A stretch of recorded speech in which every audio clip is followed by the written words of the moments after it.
Hey guys, my name is Mike Carriors. I'm a 2019 graduate of Central Catholic High School in Lawrence, Massachusetts, and I'm currently a Marist Young Adult. Hi guys, my name is Monica Estrelado. I graduated from Marist High School in Bayonne, New Jersey in 2016, and I'm a Marist Young Adult. Hi guys, my name is Danny Jimenez. I'm a 2016 graduate from Archbishop Molina High School in Queens, New York. Hi guys, my name is Aaron Stapleton. I graduated from Marist Chicago, that's located in Illinois. I am a junior in college and I'm a Marist Young Adult. Hi, I'm Brother Michael. I'm a Marist brother. I originally had the Marist Brothers at St. Agnes High School, which is in New York City.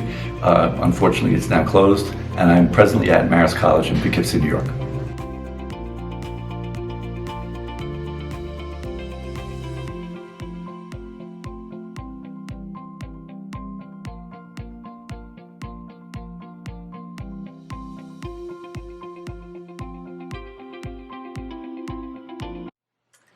Okay, the first question I have for you is, how do you see St. Marcellin as like a role model for you in like our everyday lives, your everyday life? In my everyday life. Correct. I look at his strength and determination, and I think that he certainly had a goal, and he knew what he wanted to do. He wanted to have young people evangelized, and he felt he could do that best through education. So St. Marcellin had this great inner strength and inner knowledge of where he wanted to go and what he wanted to do. And I think that that's what allowed him to start the Brothers so early. You know, he wasn't even at Lavalla 2 months when he had this idea that he was going to start. And 3 months later, it started. So that's how he inspires me. On those days when I don't feel like doing something or feel that I can't get it done, I look to him because he got it done. Definitely. And kind of going off that, how he inspires you, I was kind of curious if there were people in his life or even one particular person that was really an advocate for him in his youth that really displayed the courage and integrity that he needed that eventually started the Brotherhood. Mm-hmm. I'd say that there were many people who inspired him. His father died when he was young. He was in the minor seminary. But his father was someone that he looked up to, and his mother and his aunt, Louise, she was a sister of St. Joseph who was living with them because of the effects of the French Revolution and the destruction of the seminaries and convents and religious houses. So I know that his mother was a very strong person. When he got thrown out of the minor seminary, she went on a pilgrimage with him to a local saint, St. John Francis Regis, and they prayed, and then she accompanied him back to the seminary and assured the rector of the seminary that he should be a priest and he would do better. So I think that she was a big advocate for him. Kind of what you said, I caught something when you said it, that Marcellin started the Brothers at a time of turmoil during the French Revolution. So I actually kind of was wondering what Marcellin was thinking around that time. You know, was it hard? Do you think it was hard for him around that time to start the Brotherhood, especially at a time of such, you know, negative environment, such violence, and such a time of, you know, political warfare? So I just want to give a preface to that question, or to my answer, by saying that people think that the French Revolution happened in 1789. It did. That's when the big outbreak did. But the French Revolution actually took place over a series of years. Like even in 1830, there was fear that the police, the local people, were going to come in and kill the brothers. So there was that constant fear that he didn't give into. And I think that that's what one of his strengths and his inspiration to the brothers. The brothers were, remember, younger than you people right now. The brothers were basically high school students when they first came in. And when they went out teaching, they were, in their 20s, early 20s. So It's like me. yeah, like I get inspiration not only from Marcellin, but from the early brothers too. Like, I don't know if I would be able to, go out and teach at that young age or be in charge of something. Going off like how you said, like when the brothers were starting, like around my age, because I'm almost 20, so like I think that's crazy because I'm like, it's just like I'm new to like being like an adult, like I don't know, like responsibility, like I don't know if I can do that, like going out and like teaching. But I think it's pretty awesome that they started younger. I mean, it just kind of like is cool to see that like younger people are starting more in bigger roles, I guess. Mm-hmm. Yeah, there were parish priests who did not want the brothers. They wanted the brothers, but they wanted the older, experienced brothers. And Marcellin had this thing that he ideally wanted 3 or more to be in a particular school or in a particular place. And so what would happen is he'd give 2 experienced brothers and then a third one who was just fresh out of the novitiate. And he would kind of be the cook for the community and learn. And they were cooking in the back of the classroom. That's where they would do the cooking. And they would serve, yeah. So the brother was like listening to brother's teaching and kind of learning himself how to do that. But I think, yeah, it's amazing when you think about the responsibility that they had at that early age. So you all went to co-ed schools, and so you don't know an all-male environment. But picture this, that you're talking about adolescent boys. That's who the brothers were, okay? And imagine trying to control them or discipline them or form them. And he did it in a great way, but he had to make sure that he formed them in such a way that they were going to be able to go out and be successful as teachers. So, his formation process in the Hermitage at the novitiate was not only forming them as religious, as brothers, but forming them as people too, because remember, they were, 18 years old and 17 years old, 16 years old.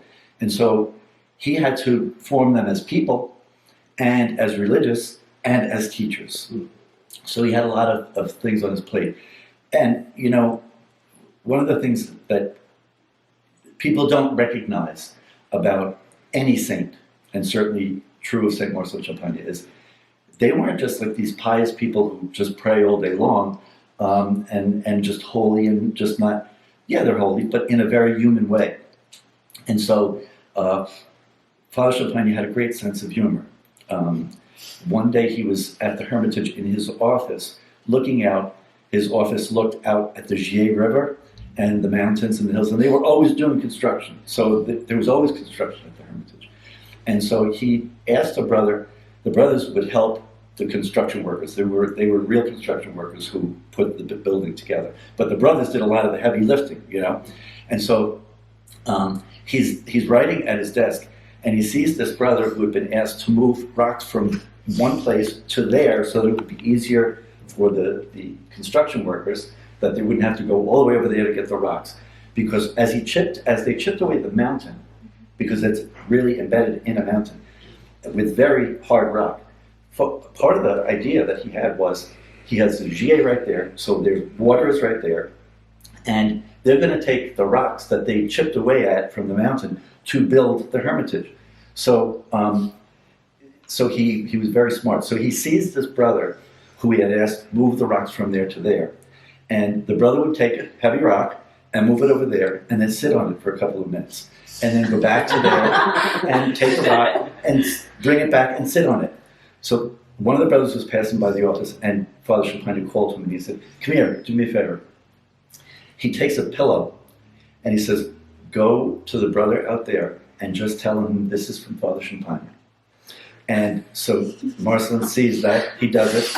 That brother was moving those rocks. And they tell us that the real funny, tricky part of it was the brother was trying to find the way that he could get the pillow back into the office without actually having to see Father Champagnat, who knew that he was being lazy. So Father Champagnat had a sense of humor too, like educational, but he was forming that young brother. Like he was forming that brother to be responsible for when he went out teaching. I was kind of wondering. So we talked a little bit about how Father Champagnat started the brothers in a time of like turmoil and years of just a lot of distress. What do you think, from your knowledge of Father Champagnat's life, what do you think he would do in a day like today, where there still exists a lot of that turmoil in different places and a lot of like urgency almost? That's a really good question, because when I ask people about that, or when people ask me about that, I get to think, and I ask people to start thinking themselves, like, what do you think the turmoil of today is? Because I can guarantee you that there's going to be a lot of comparisons and very much similarities to the turmoil that Father Champagnat experienced. And I think that one of the things that people had turmoil about at the time was their religious conviction, because France was a very Catholic country, and the revolution tried to topple the church because the church was so allied with the monarchy. And so a lot of priests got killed, a lot of sisters got killed, their houses abandoned, which is why that his aunt was a sister of St. Joseph, lived with them, because her convent was destroyed. So I wonder, one of them, I think there are many comparisons, I think, that you could make, but one of them is that people are going through a faith. You know, it's very natural as adolescents to go through some kind of faith. When parents or college students come to me and say, "Oh, my daughter used to be such a faithful person, a churchgoer, and my son is not sure he believes in God anymore," I always say, I think it's the unhealthy person who doesn't go through some kind of faith crisis. So I think that's one of them. Like, I think young people today are searching for a way to fit in, and I think that was true even in Father Champagnat's time. That there was that sense of purpose and that sense of doing the right thing. But there are many comparisons about the society. You know, on some levels, we live in a society that needs to be more moral. You know, I mean, when we have leaders who are not doing the right thing, how do they expect the rest of us to act? You know. And yet we have to be the people who will say, stand up for what is right and to do things that way, you know. So I think that's one of them. But I think you could all probably answer that question because of what, like, I'd like to throw it back to you. Like, what do you see, if each one of you was to look at, what do you see as one of the key things that's going through turmoil in our world today right now? I feel like you could, especially in the world today, about just being so polarized with a group of people that you don't necessarily understand, and from that you can become scared of them. And so I feel like with Marcellin starting the Brotherhood with himself at such an early age, and then having a lot of the brothers be like young adults themselves, that maybe being young they got more exposed to a different sort of people. Mm-hmm. And then from that, and in this world today, like being exposed to a whole variety of people, I feel like is a good thing in it. And I think that's a really good point that can be compared to Father Champagnat's day. Young people don't want to be polarized. And if I was to take a guess, and you could correct me if I'm wrong, but one of the things that is attractive about Marist Young Adults and Marist Youth is the sense of community. And that's that's very much what Father Champagnat, that's why he formed the brothers, to be in community. And so that right there, you know, like that model of community is a model that you can look at and reflect and join together in your lives as young adults, you know. That would be my guess. That's definitely something that attracted me to the young adult community is, you know, meeting people from other schools. Like, you can look just at all of us. They're from different regions throughout the country. And it's like that through the schools. But that's something that drew me to the young adult community, and being an active young adult with the program. You know, you get to see that sense of community for yourselves. Mhm. And the idea of, all are welcome, and that Champagnat had that idea too. So I feel like Marcellin, like when he brought in people, he treated them like family. Like I just feel like everyone treats everyone family, no matter where you come from, no matter our backgrounds or anything like that. So that's what drew me, and I just like I love the connection between those two things. And a point that really drew me was that in all of our high schools, a big part of it was educating the whole person, and that's in mind and spirit and faith. I feel like that has stayed true since Marcellin's time, kind of what you were saying earlier about how it was important to have the young people learn to be priests and brothers, but also learn to be people within that too. Mhm. So I feel like that's kind of a common thread throughout time. What do you think if Champagnat, if the current day Champagnat was, if Champagnat were to live today, what do you think his view would be on the young adult community, the active young adult community? Well, it's an excellent question, because I think that it has a lot to do with what everyone just said right now. Mm-hmm. The sense of community is really important, and that's one of the things that Marcellin wanted to do, but also a connection to faith and connection to one another and spreading that. A lot of people your age are out there looking for themselves, for a job or looking for how they can further themselves. And you kind of have the spirit of Marist Champagnat in that you're saying, yeah, I have to get ahead and I want to do good things for myself, but that's in the context of doing good things for other people as well. And so, you guys have it, I believe, over some other people who don't have that sense of community and sense of belonging to a larger group. And that's why I think that the Marist Young Adult program is such a great program, in that it allows that sense of community and getting to know one another in a better way. And as you said earlier, Monica, you all come from different areas, so the fact that you could be, as far away from as Chicago, because as New Yorkers, far away means New Jersey. So I'm far from you. But no, that people could come from all areas of our country and our continent, because we have people from Canada here. We often have people from Mexico at the Marist Youth, Marist Youth. So, I think that sense of internationality is as important as the sense of community that you have. The brothers are continuing in the spirit of Marcellin Champagnat. It's so strong, that charism is so strong, that it's not just we who are doing it, but you're doing it. There's something compelling. What is it about you, or what is it about Marcellin that compels you to want to even be a part of this outside of the community? So it says a whole lot to me about the charism of Marcellin Champagnat. Some people have said, well, the brothers are the keepers of the charism. And I always say, no, we're not. We're the caretakers of it. It's our job to continue to spread that. But then it actually becomes your job as young adults, Marist Young Adults, to do that to the younger people, as you're up here now this weekend helping out high school students, So the charism is so strong.